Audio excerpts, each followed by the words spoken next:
I want to ask you young people to know that we are Africans, and Africans, we have traditions. Please have respect for your parents. Have respect for your teachers. And in an African setup, your parent is not just a biological parent.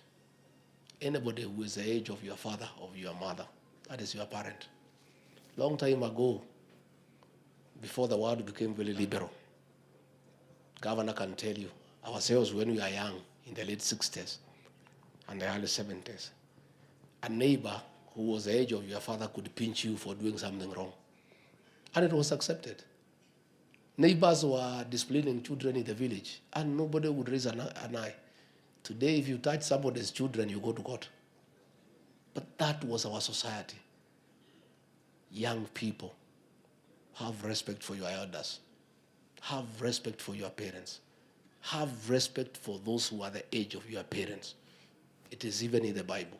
Respect your father and mother so that you may inherit the kingdom of God. You will be respected as a young person when you respect your elders, when you respect your parents, and those who are the age of your parents. And that is the way you start a good beginning. Your future is informed by your youthful behavior. How do you start as a young person? How do you behave? How do you grow as a respectable young person? Once you are respectable as a young person, you will grow that way. And when you are of age to take responsibility, you will be seen as such by the public. So mine is just to ask you to also learn from those who are older than you. Learn. Observe. The way that young man has said, have role models. See how other people succeed. I've seen this young man called Bahati, who was an orphan growing up in Mathare. By just being focused, today he's an international star. And nobody gave him a chance. People had written him off. So work on your youthful upbringing, how you come up as a young person, how you carry yourself with dignity, how you talk, the kind of language that you use, the kind of words that come from your mouth. Let them define who you are, and that will prepare you for the future. Comrades, power. Thank you very much for giving me this opportunity once more to interact with our young people, the present and the future of this great country. You know, we value you, we cherish you, and we think about you all the time. This great nation will be labeled as successful when our young people are gainfully employed. I feel a lot of pain when I find young men at the shopping centers, Kongevia. I will be a very happy leader, and I'll be proud as a leader if I find our young people gainfully employed, if I find our young people who have talent making a living out of it. That is what we are working on. The president and I and the rest of government are committed to supporting our young people. That is why we are strengthening our TVET institutions, so that those who are not able to go to the university have a second opportunity to make something out of their lives. But as I have said, as we wait for these opportunities, you need to be alive for the opportunities to find you. You need to be sober. You need to be healthy. You need to be available. But if you fall into the temptation of saying because you are jobless, because you feel frustrated, then you go to drugs, what are you doing to yourself? Those teachers we employed the other day, some had waited for 10 years, others 12 years, others 15 years. But because they were alive and they were healthy and focused, when the opportunity came knocking, they were available.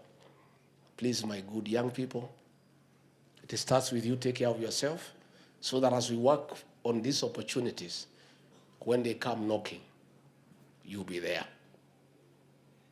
I want to encourage you to pursue your dreams and to know that every dream is valid. Dream and dream big. All dreams are valid. Think big, think outside the box. And the future is bright. And don't be discouraged. The fact that you have not found a job for some time should never dampen your spirit to feel useless and helpless. God has plans for all of us. And God's timing is always the best. Believe in God, pray and pray hard, stay focused, and God will open a door for you. I also want to encourage you to remain true to each other. Have genuine friendship. Don't stab the back of your colleague. Support one another. Love one another. Be mindful of the welfare of your friend. And that way you'll be better people. Our artists, we want to salute you for the talent. We want to encourage you to monetize that talent, to become means of livelihood. And it is possible. Among our 5 pillars, one of them is the digital superhighway and the creative economy. We have a department in the Ministry of Youth and Sports for arts to deal with the creative economy. So I want to encourage you, my sister, don't give up. My office is available to connect you with that department for arts, so that even dancing is supported the same way we support the other content creators. In fact, dancing is pure art. Those good moves cause for a lot of creativity. And it's enjoyable to see people dance. It's even more enjoyable to join in the dancing. We were just here dancing with the Bahati, you know, and he was showing us the moves, and we are also fast learners. Si tunasoma haraka. We are fast learners. So I really want to encourage you, Icon, that you have not been left out. If there is that gap, it's something I can address. My people are here. Please get in touch. We'll see what you can do so that we monetize talent. We want these artists, these dancers, these actors, these content creators to make their talent an income-generating activity. Let them make money out of their talent. You know, we have seen what happens in Los Angeles. You know, we have seen what happens in Nollywood in Nigeria. You know, the other day, Bahati, I went to launch his entry into Netflix. You know, he has a good movie, you know.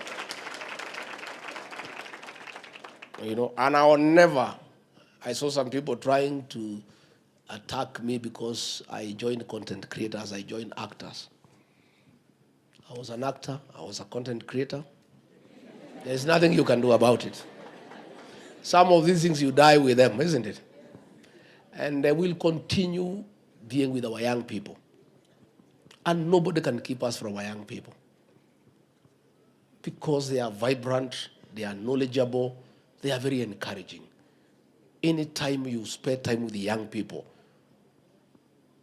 you leave them a better person. And the young people know much more than we do. They are more knowledgeable, they are more exposed.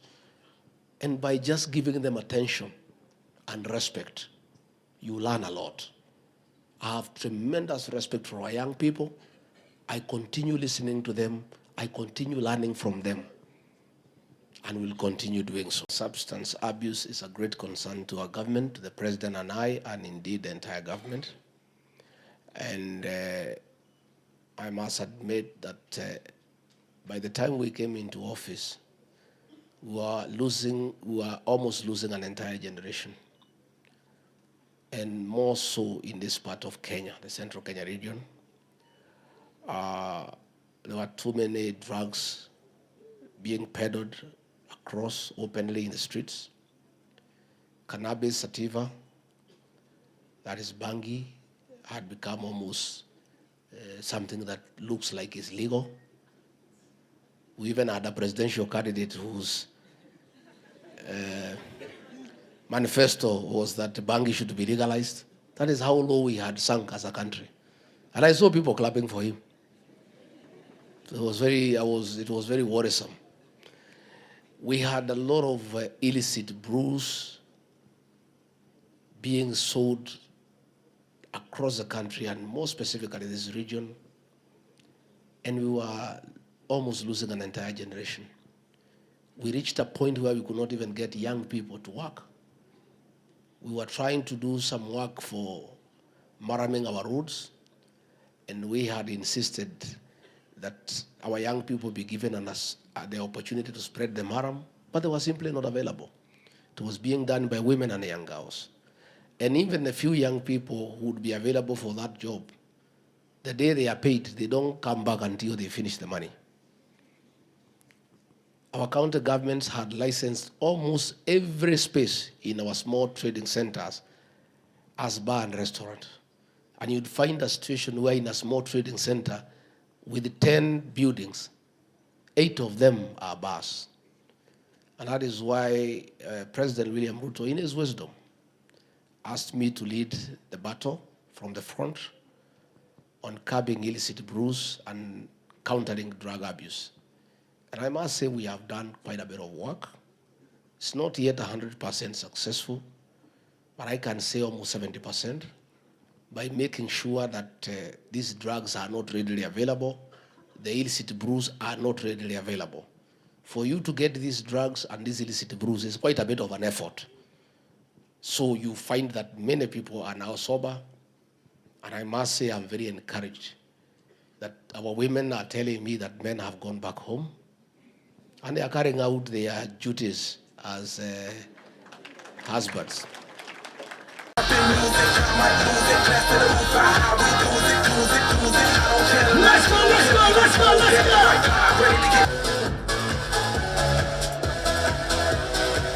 Yeah, this is the evening wear. That is number 4.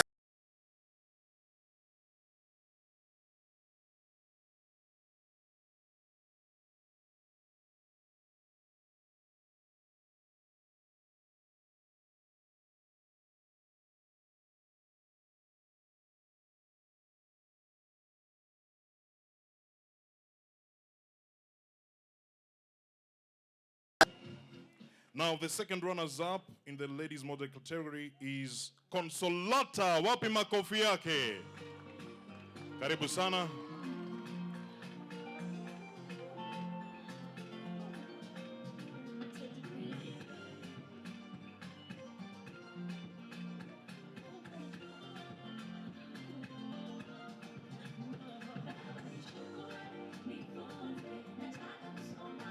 Makofi mazuri tafadhali.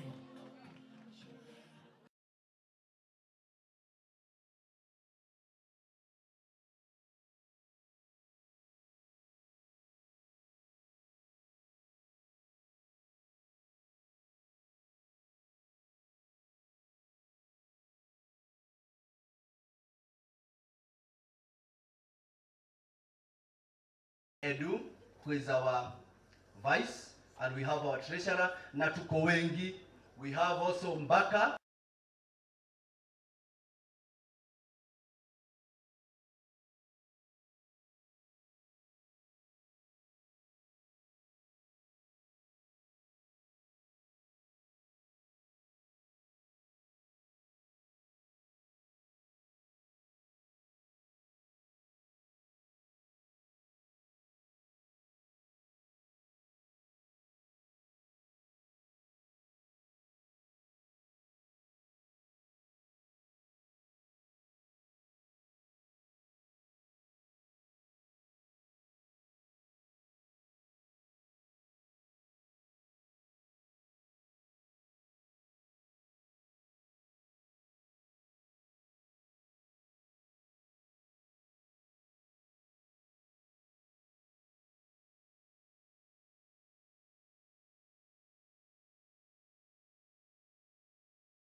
catch up and provide all the necessary equipment so that we have digital literacy. Thank you. Thank you, sir. Allow me to take these 3 questions remaining together so we can finish. The next question goes to Anthony Mbaka from Nyeri National Polytechnic.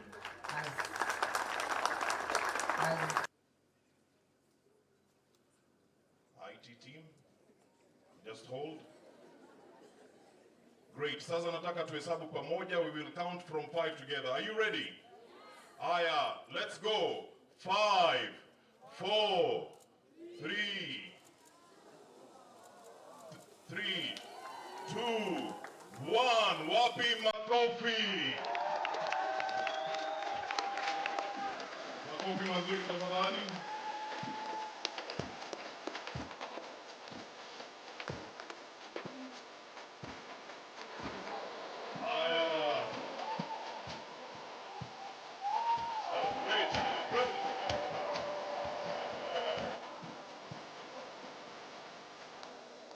Wapi tuendelee? Haya. DJ.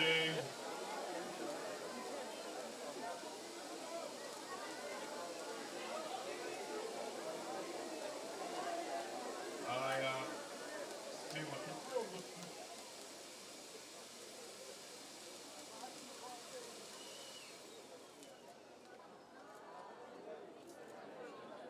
Kidogo we have a challenge. Aya, as you take a photo,